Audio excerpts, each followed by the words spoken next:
दादा, अहो ही पारूला दिलेली साडी तुम्ही अशी का घेऊन आलाय? काय झालं?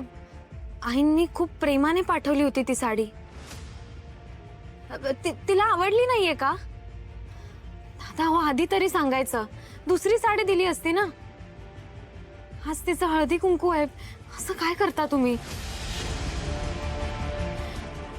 बरं, पारू कुठे? आली नाहीये का ती?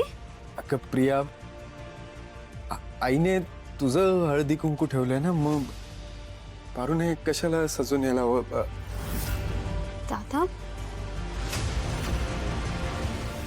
तुझं हळदी कुंकू आहे त्यामुळे तिची काय गरज आहे? तू तू आहेस नाही ते.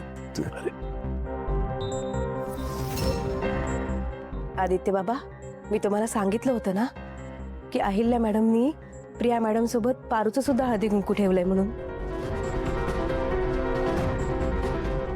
आणि हे सांगितल्यावर तुम्हाला सुद्धा किती आनंद झाला होता.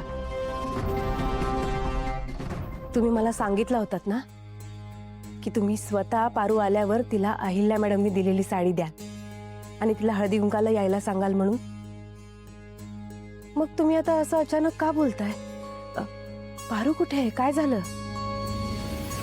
सावित्री आत्या, हे बघा, तुम्ही तुमचं काम केलेत खरं, पण पारूचं हळदी कुंकू करायचं आहे हे आईने तिला स्वतः सांगितलं नाहीये. तिची खरंच तशी इच्छा असती तर तिने रितसर तिला बोलून सांगितलं असतं ना. पण ठीक आहे, आय एम सॉरी. बरोबर आहे तुझं की मी स्वतःहून तिला बोलून सांगायला हवं होतं. मी सावित्रीकडे निरोप पाठवला, काही कामाच्या गडबडीत राहून गेलो मी स्वतः सांगणं. पण मी आत्ता तुझ्याकडे निरोप देते. तिला म्हणावं प्रियासोबत तिचं पण आज इथे हळदी कुंकू असणार आहे, तर छान तयार होऊन लगेच ये बाहेर. तू हे खरंच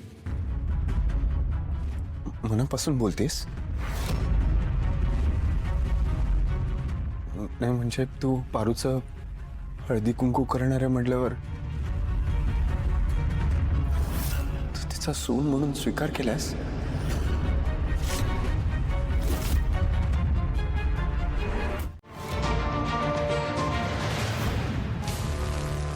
हे घे.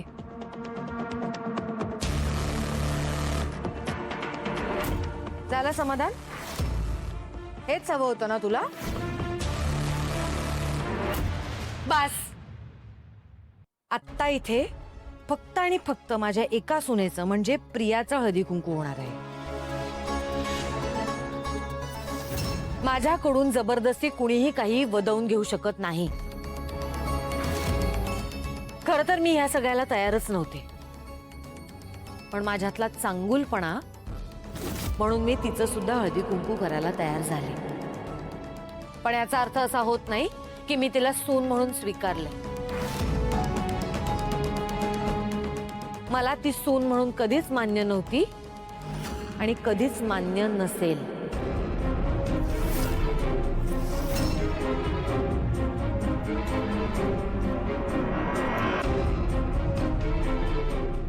ही साडी आणून दिली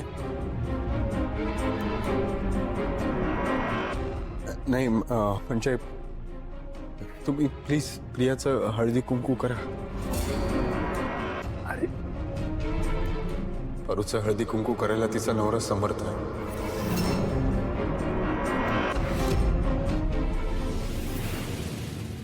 काय बाई, हे काय म्हणायचं या पारूला? आपण यांना आदर्श कुटुंब म्हणत होतो, पण कुठलं काही, यांच्यात पण वाद आहेत. एवढ्या मोठ्या घरामध्ये किती भांडणं ही. बघा, ही पारू खरंच मूर्ख मुलगी आहे. तिला साधा सव्वाशेच्या वाणाचाही मान ठेवता आला नाही. पुढे जाऊन काय घर सांभाळणार आहे ही? आणि म्हणूनच कदाचित अहिल्यादेवीचा स्वीकार करत नसतील. प्रिया, हळदी कुंकूला सुरुवात कर. हो आई. काय काय झालंय? काही टेन्शन आहे का? सांगा मला. नाही, टेन्शन असं काही नाही आहे. ॲक्च्युली मी मी पारूला शोधतोय. तू बघितलंस का तिला? दिसतच नाही आहे मला आधी. नाही, मी पण कालपासून बघितलं नाहीये तिला. पण काल ती खूप चुकीचं वागली. ती असं का वागते ना कळतच नाहीये मला. म्हणजे आईने तिला एवढं हळदी कुंकवाचा मान दिला पण ती आलीच नाही. उलट तिच्या वतीने आदित्य दादा आईंना सुनावून गेले. एकतर आईने तिला अजून स्वीकारलं नाहीये, पण तरी सुद्धा रीतिरिवाज पूर्ण करण्यासाठी का होईना आई तिच्या हळदी कुंकवासाठी तयार झाल्या. पण तिने हळदी कुंकवाच्या सवाष्णीचा मान सुद्धा नाकारलाय. तिच्यामुळे आई आणि दादांमध्ये ना खूप मतभेद निर्माण झाले, त्यांच्यात दुरावा निर्माण झालाय. पारू असं का वागते मला खरंच कळत नाहीये. दादांच्या बोलण्यामुळे ना आई दुखावल्या गेल्यात.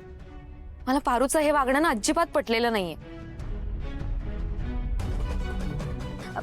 बरं मला सांगा, तुम्ही कुठे चाललाय? तुम्ही का शोधताय तिला? काय झालंय?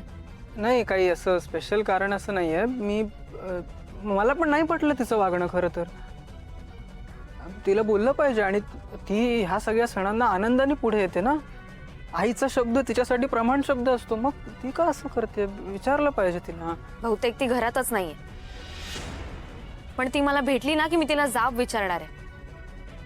खरं तर तिच्याकडून आपल्या कोणालाच अशी वागण्याची अपेक्षा नव्हती. मला भेटली तर मी पण विचारतो तिला.